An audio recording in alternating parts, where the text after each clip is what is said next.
So, what do you guys think about Shield Hero so far of season three?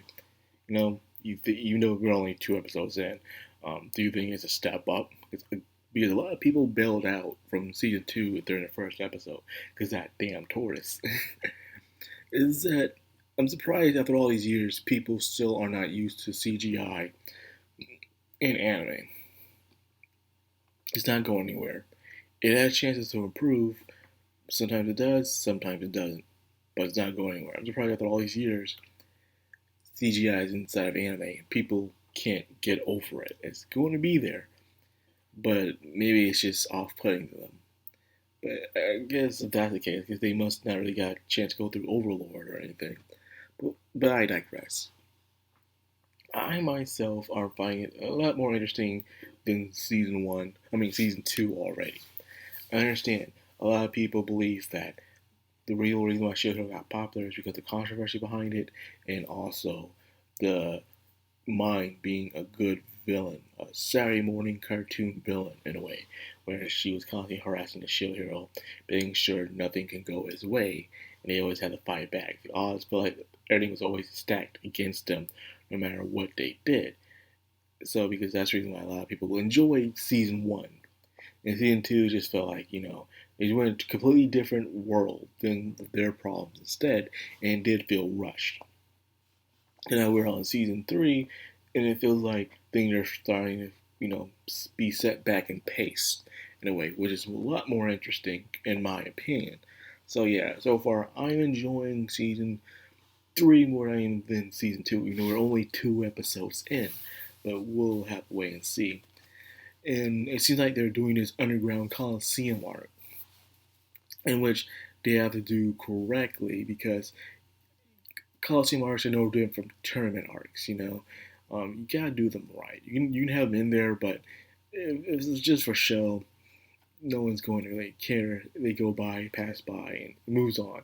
Now, if you're doing a tournament arc, that can last an entire season, but you gotta do a good job with that, or else no one's going to care. People are gonna be bored out of their minds, like, oh my goodness, it sucks. So you gotta do it right. You can't do it too short, and you can't do it too long. Then again, there are some that are pretty long. Tournament arcs are pretty good. But anyways, enough about that. Let's talk about the show itself. This Nadia chick, that appeared towards the end of the first episode. She seems mysterious, devious, but everybody wants her. I'm serious. The internet is just fawning over this woman right now. Like, who is this hot mama right here? And this is clearly is going to be the hot chick of the season, in my opinion. It depends how long she stays around, but yes. And of course, a lot of people always ask, how come it's always women always attracting towards Nafumi? And I think about it, looking back, yeah, it's always chicks. He's always having chicks around him. He never has any dudes really around him all the time. It's always a girl, the females.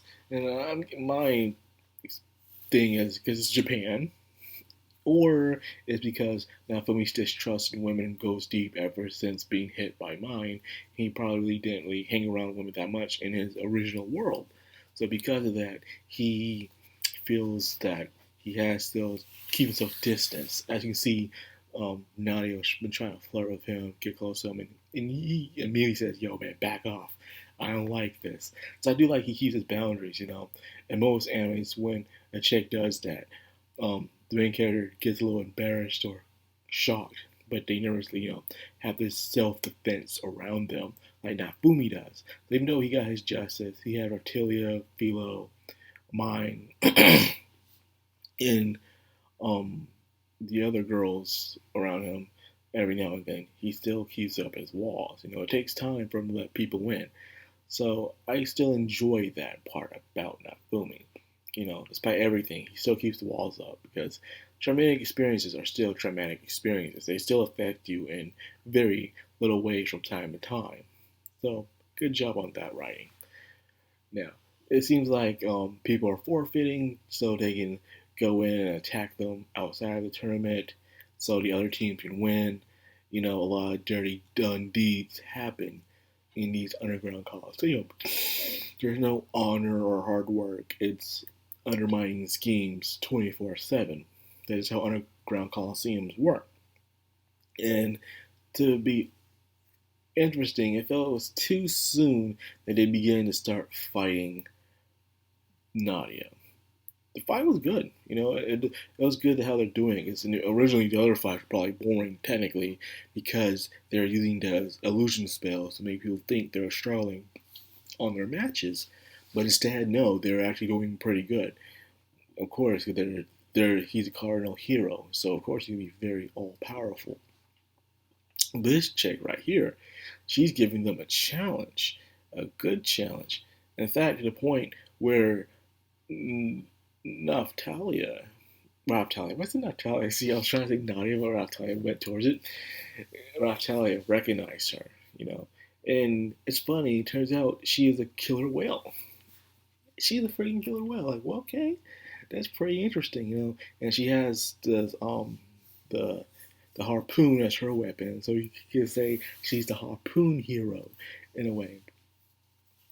And she recognizes Reptilia. It turns out her real name is Sadine. Sadine, yeah, Sadine, yeah. It's Sadine. Sadine, a very interesting killer whale, yeah.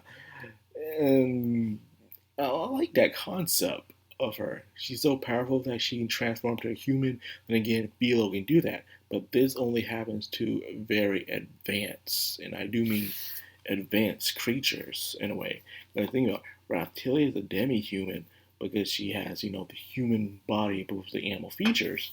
But then again, I don't think Philo's a daily human. She's a Philoria and stuff like that. But she's so powerful that she can transform into a human. So I was confused to see if Saine was really a demi-human. If she was a demi-human, she would at least have the human body with the killer whale-like features. But instead, she can turn into a full-on killer whale and transform back to human. So it's like, does that really consider to be demi-human?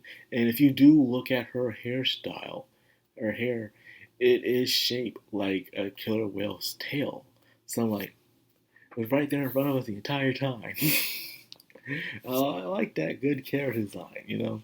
She has the features of the killer whale in a way, a sense. So maybe that is her animal feature. Now I'm thinking about it. It's a possibility. So anyways, they had to put on a show in order to win, and then now we got this mysterious character we find in these RPGs all the time. This mysterious character shows up, does some fighting. It seems like you're no match for them, and then they just screw out.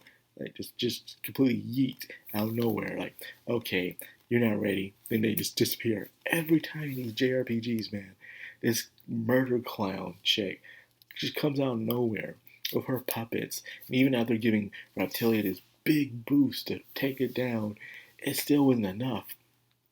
And it was saying something about that like he has to be strong enough to fight what's to come about these other heroes in the world or something. I'm like, what's she talking about? Because I'm not reading the novels. Unfortunately, I'm only reading the manga. I should start reading the novels, but we'll see.